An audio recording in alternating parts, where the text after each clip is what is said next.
अस्सलाम वालेकुम। Nature of excretory products in different habitats. Okay, proteins amino acid से मिलकर बने होते हैं और न्यूक्लिक एसिड जो है वो नाइट्रोजीनियस बेसिस से मिलकर बने होते हैं। जब इन दोनों की इसकी और इसकी कैटाबॉलिज्म होती है तो अमाइनो ग्रुप हमारे पास आ जाता है।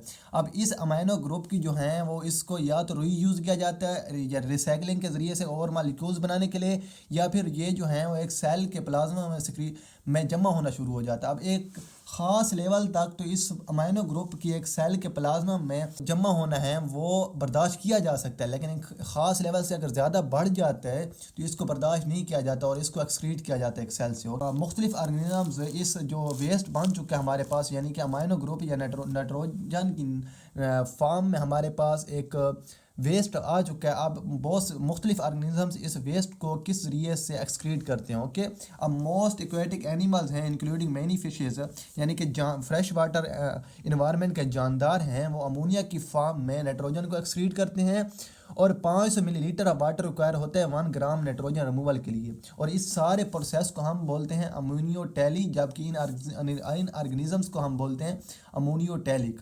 और इसके अलावा मैमल्स, मोस्ट एम्फीबियंस, शार्क्स और सम बोनी फिशेस, यानी कि टेरेस्ट्रियल इन्वायरमेंट के जो ऑर्गेनिजम्स हैं वो ये करते हैं कि वो यूरिया की फॉर्म में नाइट्रोजन को रिमूव करते हैं और 50 मिलीलीटर ऑफ वाटर रिक्वायर होता है 1 ग्राम रिमूवल ऑफ यूरिया के लिए। ओके, या मैं ऐसे बोल दूँ कि 1 ग्राम ऑफ नाइट्रोजन रिमूवल के लिए। ओके, और ये मैं आपको बता दूं इस प्रोसेस को यूरियोटैलिक, जबकि इन ऑर्गेनिजम्स को यूरियोटैलिक ऑर्गेनिजम्स बोलते हैं। बर्ड्स, इंसेक्ट्स, रेप्टाइल्स और लैंड स्नेल्स जो हैं वो इस वेस्ट नाइट्रोजन को यूरिक एसिड की फॉर्म में एक्सक्रीट करते हैं और इस प्रोसेस को यूराइकोटैली, जबकि इन ऑर्गेनिजम्स को यूराइकोटैलिक बोलते हैं। ओके, और मैं आपको ये भी बता दूं कि अब ये इसको ड्रा किस तरह करना है। हर कार्बन के साथ 2 डबल बॉन्ड ऑक्सीजन है, जबकि हर नाइट्रोजन के साथ एक सिंगल बॉन्ड हाइड्रोजन है। ये आप याद रख लेना, एक टिप दे रहा हूँ, है तो रटने वाली बात ही, लेकिन टिप दे रहा हूँ। ओके, याद कर लेना।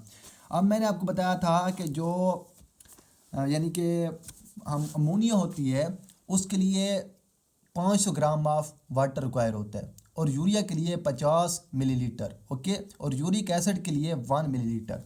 अब मैं बताऊं कि अमोनिया जो है वो जिन ऑर्गेनिजम्स में अब इतना पानी नहीं है 500 मिलीलीटर और 50 मिलीलीटर है, तो उन ऑर्गेनिजम्स में अमोनिया यूरिया में कन्वर्ट की जाती है। कि दो इसके लिए यूरिया बनाने के लिए 2 अमोनिया होने चाहिए और 1 कार्बन डाइऑक्साइड का मालिक्यूल होना चाहिए। ओके, और अब हम डिस्कस करने वाले हैं यूरिया साइकिल को कि यूरिया अमोनिया से किस तरह बनता है। ओके, ओनिथीन जो कि प्रीवियस साइकिल का प्रीकर्सर होगा उसको इस एक अमोनिया और 1 कार्बन डाइऑक्साइड के साथ रिएक्ट करवाया जाता है, सिट्रोलिन बनता है।